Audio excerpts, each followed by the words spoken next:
Est-ce qu'on peut acclamer très fort pour Dieu?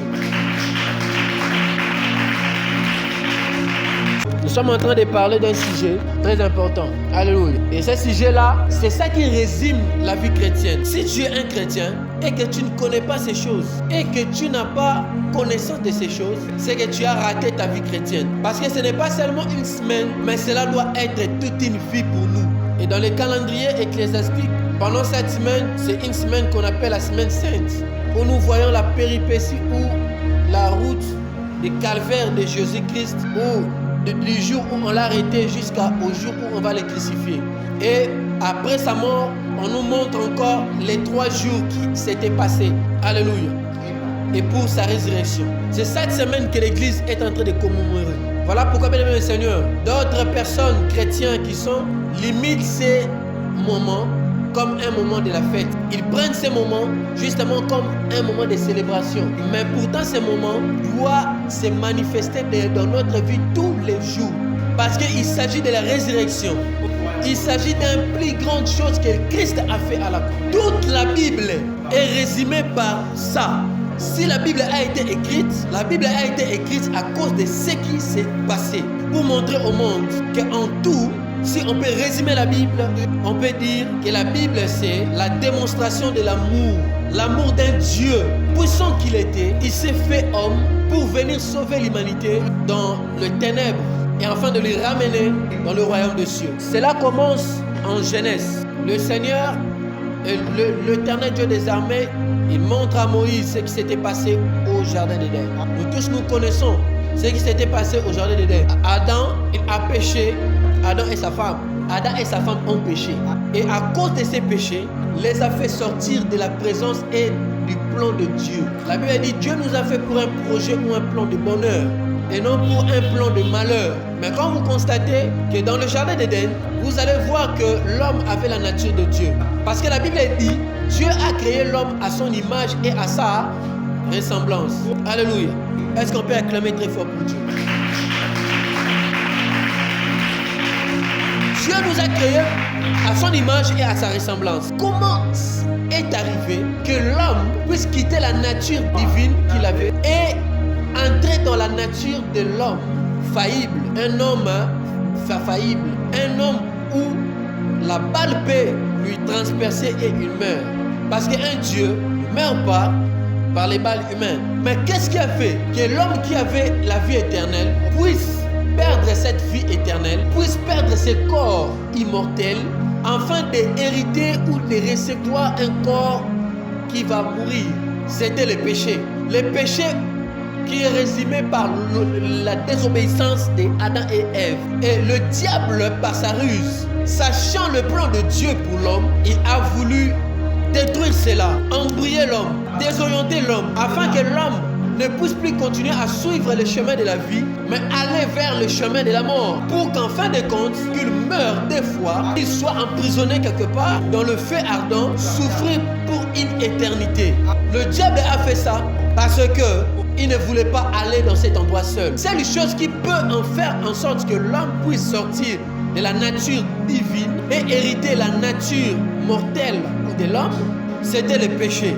Voilà pourquoi il a utilisé simplement ce que Dieu avait interdit à l'homme de faire. Bien aimé Seigneur, toute chose que tu fais, que tu sais que Dieu te l'a interdit, cela est un péché. Et cela t'éloigne de Dieu. Non seulement t'éloigne de Dieu, mais aussi t'éloigne de la vie éternelle. Alléluia. Mais qu'est-ce qui a fait que puisque l'homme a péché, la Bible nous dit que dans Romains, tous ont péché et sont privés de la gloire. Comment ça fait-il que tous ont péché?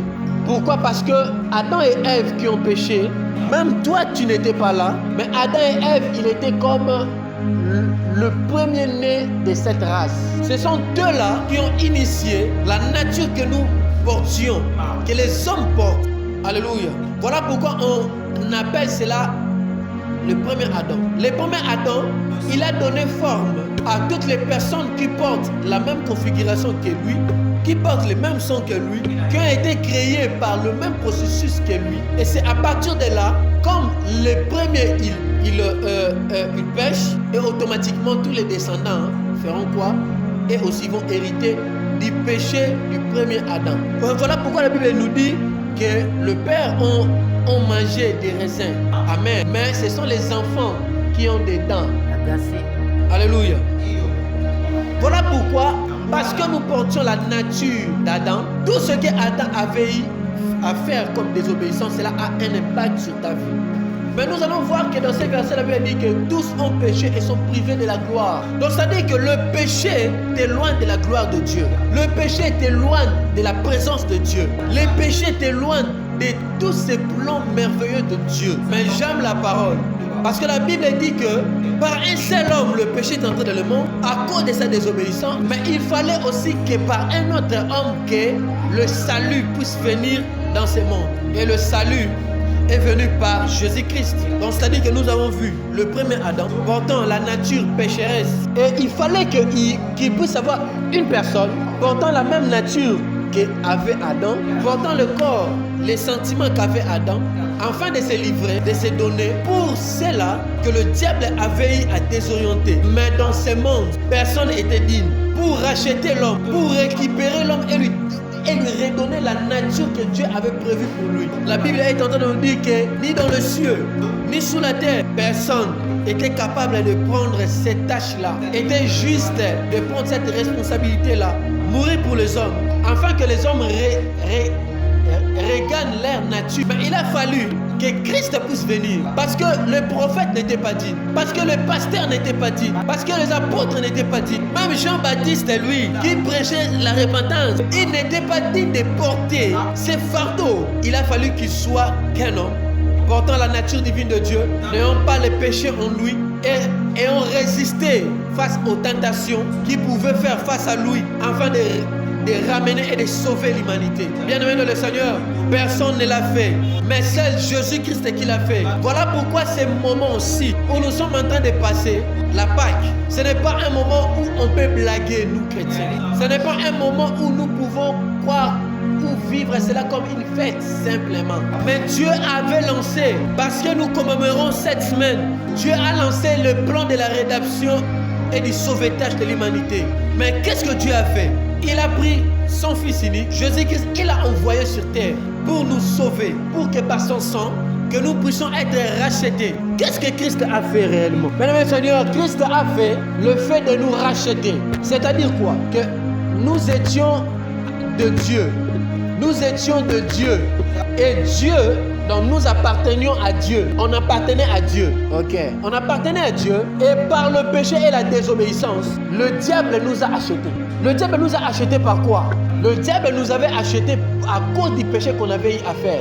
Et à cause de ces péchés-là, on n'appartenait plus à Dieu. On ne portait plus la même nature de Dieu. On n'était plus épouse de Dieu. On n'était plus à l'image du Créateur. C'est-à-dire qu'on appartenait au diable. C'est-à-dire qu'on était condamné au diable.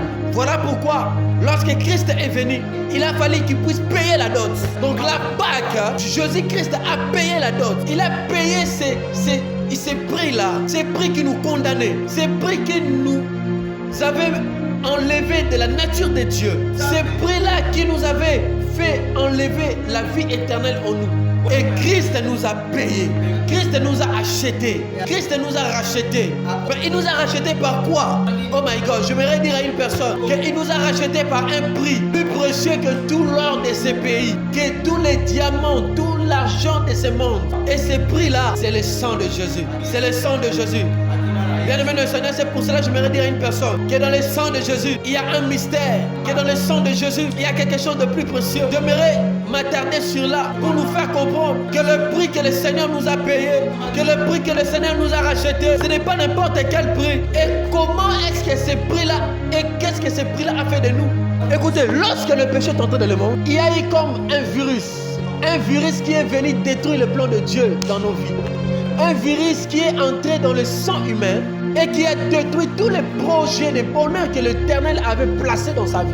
Le virus qui était le péché était entré dans le sang et anéanti la vie éternelle qui était en nous, anéanti donc l'immortalité qui était en nous. Et c'est à cause de cela, à cause du péché, à cause de cette sémence du diable dans notre sang, cela nous a rendus faibles, cela nous a rendus malades, cela nous a rendus mortels. Mais qu'est-ce qui s'est passé? Bien aimé le Seigneur, je me dire à une personne, si on te donne le sang d'un Ndumba, tu deviens un Ndumba. Si on te donne le sang d'un voleur, tu deviens voleur. Mais lorsqu'on te donne le sang d'un Dieu, tu deviens Dieu.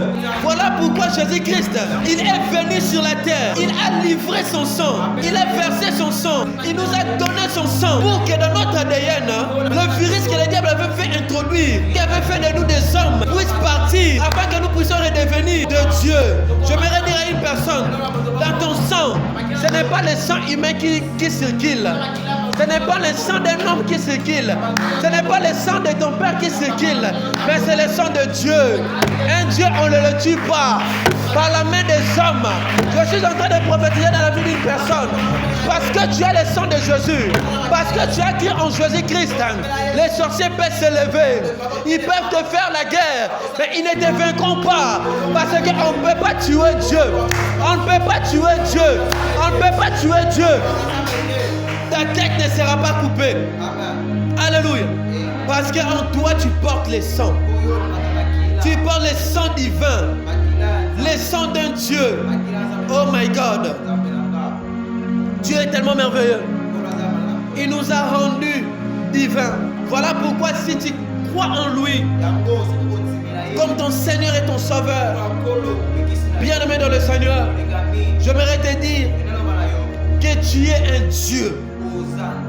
Dans la spiritualité, les gens qui ont 2 ou 4 oreilles et 4 yeux, ils ne voient pas un homme.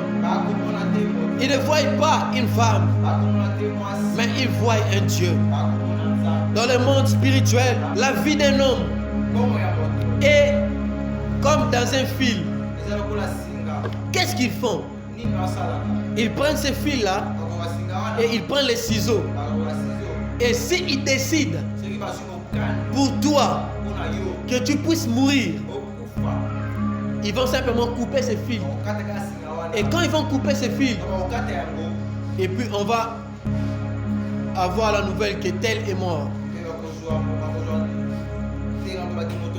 Mais j'aimerais rassurer à une personne qui a cru en Jésus-Christ que toi ton fil n'est pas un fil humain. Les fils qu'ils peuvent couper, les fils que les démons, les sorciers peuvent faire mourir, ce ne sont que des gens qui n'ont pas la nature de Dieu. Ce ne sont que des gens qui n'ont pas accepté Jésus-Christ dans leur vie. Il est impossible qu'un sorcier puisse faire mourir un chrétien. Un chrétien qui sait qui il est. Un chrétien qui a donné sa vie en Christ. Un chrétien qui a confessé de sa bouche que Jésus-Christ est son Seigneur et son Sauveur. Bien-aimé le Seigneur, avec un païen, ils peuvent prendre un ciseau, ils vont couper. Il y a même des programmations où ils vont programmer qu'à telle heure on va couper. D'une manière automatique, la personne là va mourir. Mais quand tu as Dieu, quand tu as le sang divin en toi, ils vont prendre ton fil. Oh my God. Dieu va les permettre de prendre le fil qui est ta vie. Mais quand ils vont prendre les ciseaux et ils vont essayer de couper, ça ne va pas se couper. Ils vont essayer de changer des instruments. Je suis en train de dire à une personne, par exemple, ciseaux, pour bakata, pour recoufate, par exemple, meli, pour bakata, pour recoufate, par changer ma stratégie. Nandanga mon lili, pour te battre si l'isayo, par comment on a ma stratégie dans bango et qu'on s'y batte. Pourquoi? Parce que tu es un fil divin. Ozali singa ya bonzambe. Oh pour bakata, il faut qu'un zamba décide. Alléluia. Jésus a fait de toi un Dieu. Il est venu nous racheter. Il est venu nous donner la vie éternelle. Nous étions dans les péchés. Nous étions dans les ténèbres. Mais Jésus-Christ nous a fait entrer dans la lumière. Alléluia. C'est ce que l'Éternel a fait de nous. La Bible nous dit que nous étions dans les ténèbres. Mais à cause de son sacrifice, il nous a transportés du royaume des ténèbres au royaume de la lumière, du royaume de la mort au royaume de la vie. Voilà pourquoi j'aimerais dire à une personne que les ténèbres ne pourront rien faire contre toi. Parce que quand Jésus-Christ est mort, dans ces 3 jours-là, la Bible dit qu'il est allé dans des eaux souterrains. Il est allé dans des lieux souterrains. Il est allé faire rencontre avec la mort pour retirer les clés de toutes les puissances qui étaient dans le monde des ténèbres, qui pouvaient travailler contre nous. La Bible dit qu'il les a dépouillés de toute puissance, afin que les ténèbres ne puissent plus avoir de puissance contre toi. J'aimerais dire à une personne que Christ t'a racheté. Mais non seulement il t'a racheté, mais il a pris toutes les armes que l'ennemi avait et il te l'a donné à toi. Pour que quand l'ennemi viendra, il se verra main nue et ils ne pourront pas faire quelque chose contre toi. Et il va se sentir faible. Alléluia. La Bible dit qu'il nous a dépouillés, il les a dépouillés de toute puissance. De toutes ces choses-là qui pouvaient taper contre nous, pour que nous puissions mourir, pour que nous puissions avoir peur. Voilà pourquoi un chrétien ne doit pas avoir peur. Nous ne devons pas avoir peur. Parce que la résurrection de Jésus-Christ a fait ressusciter la puissance qui a été volée à la croix et au jardin d'Éden. À la croix, Jésus nous a redonné cette puissance. À la croix, Jésus nous a redonné la nature du vin. Et la dernière des choses que j'aimerais dire, que ce que la Pâque signifie pour nous. La Pâque signifie pour nous la résurrection. Alléluia. Quand on parle de la Pâque, nous voyons de la...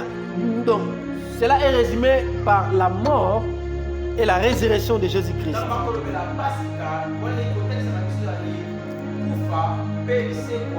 Quand tu vas sortir ici, et quand tu auras peut-être une question pour savoir qu'est-ce que la Pâque, la Pâque veut dire simplement la mort. C'est la célébration de la mort et la résurrection de Jésus-Christ. C'est-à-dire que Jésus-Christ n'est plus dans le tombeau. Jésus-Christ, il est vivant. Jésus-Christ, il est ressuscité. Il est ressuscité pour que nous puissions être ressuscités. Il est ressuscité pour que nous puissions avoir la vie éternelle. Si Jésus-Christ était resté dans la tombe, nous aussi, on n'aura pas à avoir la vie éternelle. Mais par sa résurrection, même quand nous allons mourir, bien-aimé dans le Seigneur, j'aimerais te dire une chose, que tu auras la vie éternelle. Parce qu'après la mort, il y a encore une autre vie. Après la mort, il y a la mort pour la vie éternelle. J'aimerais te dire, si tu as choisi Jésus-Christ dans ta vie, comme ton Seigneur et ton Sauveur, si tu crois à l'œuvre de la croix, à la mort et à la résurrection de Jésus-Christ, même quand nous allons mourir de la mort naturelle, nous allons résider dans les séjours de repos. Et après cela, viendra le jugement. Et ceux qui seront condamnés, ceux qui n'ont pas reçu Jésus-Christ dans leur vie, ceux qui n'ont pas cru à l'œuvre de la croix, ceux qui n'ont pas cru à la Pâque, ces gens-là iront en enfer et ils vont souffrir Ils iront dans le feu ardent. Bien le Seigneur, imagine seulement que si tu es en RDC, là tu as bilamba ya mutata na Canada. Là tu bilamba mutata na Canada. Oye na mona Kinshasa na 12 heures. Au matin ngomba, oka moto moko oyo, c'est insupportable. Maintenant lui fait le, et ça plus que ça. Alléluia. Je voudrais dire à une personne que nous puissions donner nos vies à Jésus-Christ. Si tu es ici, tu n'as jamais donné ta vie à Jésus, c'est le moment le plus merveilleux de donner ta vie à Jésus. Car si tu donnes ta vie à Jésus, automatiquement, tu entres dans les choses qu'on vient de dire ici. Tu entres dans le mystère et des choses mystiques de la Pâque. Bien-aimé le Seigneur, la Bible dit, si tu crois de ton cœur, si tu confesses de ta bouche que Dieu le Père a ressuscité Jésus-Christ d'entre les morts, tu seras sauvé. Tu seras sauvé. Bien-aimé le Seigneur, Jésus a déjà fait tout pour nous à la croix. Jésus a déjà tout accompli à la croix. C'est là seulement à nous de croire à ce que le Seigneur a fait pour nous. Voilà pourquoi, bien-aimé le Seigneur, que nous chrétiens, l'Église, nous devons plus avoir conscience à ce que Christ a fait.